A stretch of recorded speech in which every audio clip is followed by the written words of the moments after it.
여러분, LDL 14편 영상은 잘 보셨습니까? 이번 LDL 15편 영상은 LDL 14편 연구 내용을 쉽게 분석해서 설명하겠습니다. 약 일주일 전 학회 세미나를 통해 발표된 충격적인 연구를 소개합니다. 이번 연구 내용은 탄수화물 제한식으로 증가한 LDL 콜레스테롤 수치와 동맥경화 발생 정도에 대한 내용인데요. 아주 특이한 사람들을 대상으로 연구했습니다. 이 사람들은 체격이 마른 편이면서 건강한 사람들인데요. 탄수화물 제한식을 하면 LDL이 190 이상으로 급격하게 상승하지만 HDL은 60 이상이면서 중성지방은 80 미만인 특징이 있습니다. LDL 190 이상이면 상당히 높은 수치입니다. 심혈관 질환 위험군은 LDL 콜레스테롤을 55 미만으로 유지해야 한다는 가이드라인이 나올 정도니까 190은 정말 엄청난 수치죠. 국내 LDL 평균은 약 115, 미국 LDL 평균은 약 123 정도로 보고되고 있습니다. 보통 일반인들은 LDL이 110에서 120 정도라고 생각하시면 됩니다. 이 연구는 제약회사 펀딩을 받은 연구가 아닙니다. 약의 효과에 대해 연구하는 논문이 아니기 때문입니다. 좀 더 순수한 연구일 가능성이 많겠죠. 그리고 이 연구는 크라우드 펀딩 방식으로 이루어졌고 연구진들은 이해관계가 전혀 없는 사람들입니다. 게다가 연구 책임자는 LDL 가설을 믿고 있는 주류 의학에 속한 의사입니다. 연구의 순수성이 아주 잘 확보된 사례라고 생각합니다. 이 연구에서는 비슷한 그룹과 같이 비교했습니다. 마이애미 심장연구와 비교했는데요. 역시 건강한 사람들을 대상으로 조사했습니다. 두 그룹을 공정하게 비교하기 위해서 연령, 성별, 민족, 질병 등 교정할 수 있는 모든 혼란 변수를 통제했습니다. 편의상 이번 연구 대상을 키토 그룹이라고 부르겠습니다. 두 그룹에서 가장 특이한 차이점은 콜레스테롤 수치인데요. 키토 그룹의 총 콜레스테롤 수치는 무려 369였고 마이애미 그룹은 205였습니다. 두 그룹 간에 엄청난 차이가 나죠. 이번에는 LDL 콜레스테롤인데요. 키토 그룹은 무려 270이나 되지만 마이애미 그룹은 123에 불과했습니다. LDL은 2배가 훨씬 넘는 큰 차이를 보여주고 있습니다. 마이애미 그룹의 LDL 평균은 현재 미국 평균과 비슷하게 나왔습니다. 이 연구에서는 모든 연구 대상자에게 관상동맥 CT 조영술을 시행했습니다. 이러면 LDL 수치 차이에 따른 동맥경화 정도를 비교할 수 있겠죠. 결과를 보겠습니다. LDL 수치에 따른 총 동맥경화반 플라그 점수를 보는 건데요. 여기 보시면 LDL이 300이 훌쩍 넘지만 총 플라그 점수는 0점입니다. 혈관이 깨끗하다는 겁니다. 이건 대충 LDL이 420 정도 될 것 같은데요. 역시 총 플라그 점수는 0점입니다. LDL이 420이 나오면 병원이 발칵 뒤집힙니다. 의사들은 당장 혈관 막힌다고 난리가 날 겁니다. 하지만 이 사람이 혈관이 깨끗하네요. 또 여기를 보면 LDL이 500이 넘는데도 총 플라그 점수가 0점입니다. LDL이 가장 높았던 사람은 무려 591이었는데요. 역시 총 플라그 점수는 0점이었습니다. 여러분은 LDL 수치와 동맥경화 정도가 연관이 있어 보입니까? 오히려 전혀 관계 없어 보이죠? 물론 이분들은 LDL은 높지만 평소에 건강하고 마른 체격을 가지고 있으니까 일단 특수한 경우라고 생각하고 넘어가겠습니다. 이번에는 마이애미 그룹의 결과입니다. 여기 보시면 LDL이 160, 170, 190, 220에서도 총 플라그 점수가 0점이 나왔습니다. 미국 평균이 123이니까 평균보다 훨씬 높은 수치인데도 불구하고 마이애미 그룹에서도 이런 비슷한 상황을 볼 수 있습니다. 여기 보시면 이 사람들은 LDL이 70에서 110 정도로 평균보다 더 낮지만 총 플라그 점수가 7점이 나왔습니다. 나쁜 콜레스테롤 LDL은 낮으면 낮을수록 좋다고 하지 않았나요? 이상하네요. 여기도 봅시다. 이 사람들은 LDL이 130 정도인데 총 플라그 점수가 약 11점이 나왔습니다. 아까 160에서 220 나왔던 사람들은 0점이 나왔는데 LDL 130이면 결과가 더 좋아야 되는 건 아닙니까? 역시 LDL 수치와 총 플라그 점수는 특별한 연관 없이 랜덤으로 나오는 양상을 키토 그룹과 마이애미 그룹에서 공통적으로 보여주고 있습니다. 즉 LDL 수치는 총 플라그 점수와 연관성이 없었다는 겁니다. 다른 비슷한 연구를 봐도 LDL이 증가할수록 관상동맥 칼슘 점수가 오히려 살짝 감소하는 추세를 보였습니다. 이 정도면 큰 차이가 없다고 보는 것이 맞습니다. 정말 LDL 수치가 심장 발작 예측 인자로서 큰 의미가 있습니까? 제 눈에는 그냥 랜덤으로 보입니다. 아무리 봐도 연관성이 보이지 않습니다.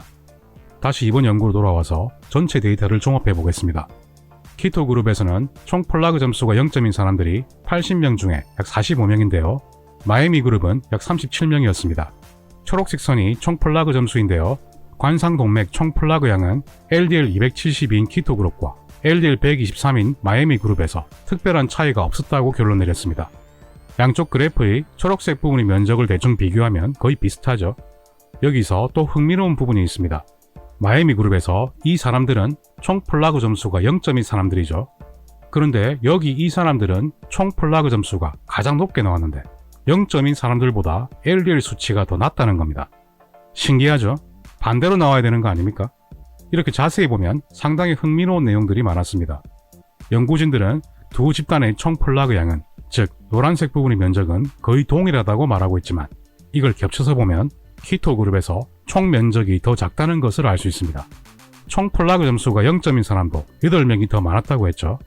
거의 비슷한 결과를 보이긴 했지만 LDL이 272로 훨씬 높은 키토 그룹의 결과가 약간 더 긍정적으로 나왔다는 뜻입니다. 대략적으로는 비슷하다고 결론 내릴 수 있겠습니다. 키토 그룹의 사람들을 Lean Mass Hyperresponder, 우리말로 번역하면 마른 체격 과반응자라고 할 수 있는데요.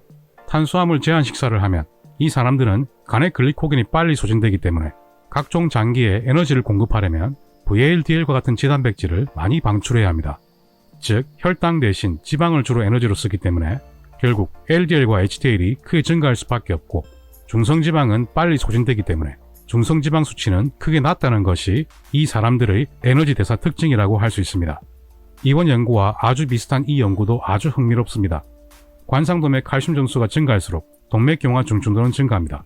그런데 LDL 수치는 거의 차이가 없었습니다. 혈관에 그렇게 안 좋은 나쁜 LDL이라면 LDL 수치는 이렇게 돼야 하는 거 아닙니까? LDL 수치는 비슷하지만 이 사람은 10년 내 심장 발작 발생률이 3% 미만이지만 이 사람은 37% 이상입니다. LDL 수치는 비슷하지만 심장 발작 위험이 12배 이상 차이가 난다면 여러분들은 과연 LDL 수치를 신뢰할 수 있습니까? 사실 이 기사 제목처럼 콜레스테롤은 심장질환 위험도를 예측할 수 없습니다. 기사에서 소개된 실제 연구에서는 급성 관상동맥 질환으로 입원한 약 14만 명의 환자를 대상으로 혈중 지단백 수치를 측정했습니다. 첫 24시간 이내에 콜레스테롤 수치를 분석했더니 총 콜레스테롤 수치는 미국인 평균인 203보다 놀랍게도 약 30이나 적은 174에 불과했습니다. LDL 콜레스테롤 수치는 미국인 평균 123보다 놀랍게도 약 20이나 적은 105에 불과했습니다. 이분들 심장혈관이 막혀서 입원한 분들입니다. 왜 일반인보다 총 콜레스테롤과 LDL 수치가 훨씬 떨어져 있습니까? 실제 데이터를 보면 급성 관상동맥질환, 쉬운 말로 급성 심장 발작으로 입원한 환자들의 LDL 수치는 70에서 114회가 가장 많았습니다. 참 이상한 일입니다. LDL이 평균보다 높은 130 이상인 환자는 전체 환자의 4분의 1에 불과했습니다. LDL이 정말 그렇게 위험하다면 상식적으로 그래프가 이렇게 돼야죠. 이래야 심장 발작을 예측할 수 있는 겁니다. 즉, 심혈관 질환 예측 인재로서 LDL은 매우 형편없는 지표입니다. 이것보다는 중성지방 HDL 비율이 훨씬 중요합니다. 다른 관련 연구를 보면 높은 중성지방 HDL 비율은 중증 관상동맥 질환을 예측할 수 있다는 건데요. 총 콜레스테롤과 LDL 콜레스테롤 그래프를 보면 발생 빈도에 일관성이 없다는 것을 알 수 있습니다.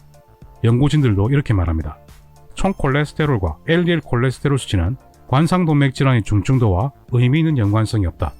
반면에 HDL 콜레스테롤을 보십시오. HDL 수치가 증가할수록 중증 심장 발작 빈도가 감소하고 있죠. 이런 게 바로 진짜 연관성입니다. 중성지방도 볼까요? 중성지방 수치가 증가할수록 중증 심장 발작 빈도가 증가하고 있죠. 이런 게 바로 진짜 연관성입니다. 이번에는 중성지방 HDL 비율을 보면 수치가 증가할수록 중증 심장 발작 빈도가 역시 증가하고 있죠. 이런 게 바로 진짜 연관성입니다. 연구진들은 이렇게 말합니다. 즉, 중성지방과 HDL 그리고 중성지방 HDL 비율은 관상동맥 질환의 중증도와 의미 있는 연관성이 있다. 즉, 총 콜레스테롤 LDL은 아무것도 예측할 수 없습니다. 또 다른 연구에서도 중성지방이 낮고 HDL이 높다면, 즉 좋은 중성지방 HDL 비율이라면 LDL이 100이건 130 이상이건 심혈관 질환 발생 위험도는 같았습니다. 즉 LDL은 예측인자로서 별 쓸모가 없습니다. 그런데 도대체 왜 총 콜레스테롤 LDL에 집착하는 겁니까? 이런 걸 얘기하셔야죠. 심장 전문이라면. 지금까지 연구를 종합해서 이번 임상 사례에 적용해 보겠습니다. 제 진료실에 40세 여성이 어지러움으로 내원했는데요. 이분의 혈액 검사 결과입니다. 얼마 전에 동네 병원에서도 피 검사를 했는데 내과 선생님이 위험하다고 당장 고지혈증 약 먹으라는데 결과가 정말 심각한가요? 라고 제게 물었습니다. 총 콜레스테롤 236, 중성지방 83, HDL 콜레스테롤 67, LDL 콜레스테롤 183이었습니다. 동네 내과 선생님 말대로 이 경우 고지혈증 약을 처방해야 할까요? 저는 이렇게 말씀드렸습니다. 중성지방이 83으로 100 이하이고 HDL도 67로 50 이상이니까 아주 좋은 수치입니다. 그리고 중성지방 HDL 비율 역시 1.23으로 최적 수치에 가깝습니다. 따라서 올바른 의학적 조언은 혈중 지단백 수치 비율이 아주 좋습니다. 고지혈증 약 복용은 전혀 필요 없습니다. 라고 해야 합니다. 이분은 프레이밍햄 심장연구소 소장을 역임한 저명한 윌리엄 카스텔리 박사인데요. 심장 전문의인 그는 연구 논문을 통해 이렇게 말했습니다.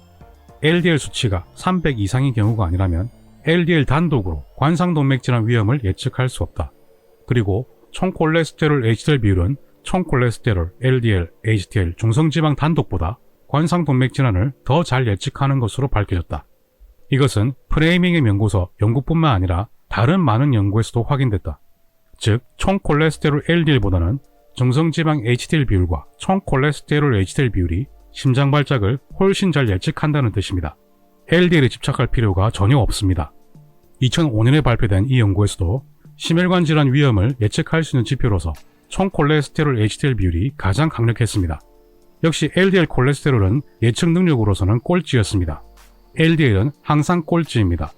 실제 관상동맥, 심장병 발생 위험률을 조사해봤는데요.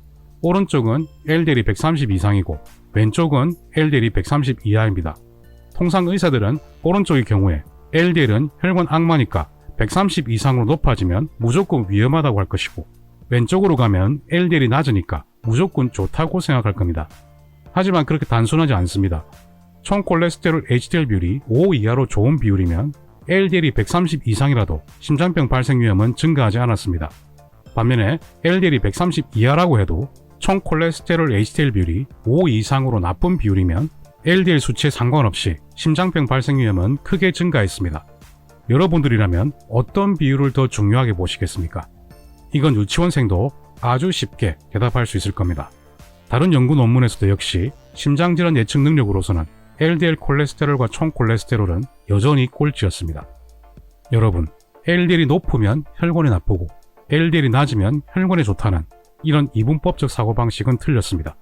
이렇게 여러가지 인자를 같이 평가하지 않는 상태로 심혈관 질환 위험을 함부로 속단해서는 안 됩니다. 통합적으로 분석해서 신중하게 판단할 수 있는 지혜만이 여러분 앞에 있는 환자분들의 혈관 건강에 비로소 도움이 될 수 있다는 사실을 꼭 기억하시길 바랍니다. 그러면 닥터3는 다음에도 더 나은 영상으로 찾아뵙겠습니다. 제 영상이 마음에 드셨다면 좋아요, 구독 꼭 눌러주십시오. 닥터3는 여러분의 건강을 응원합니다.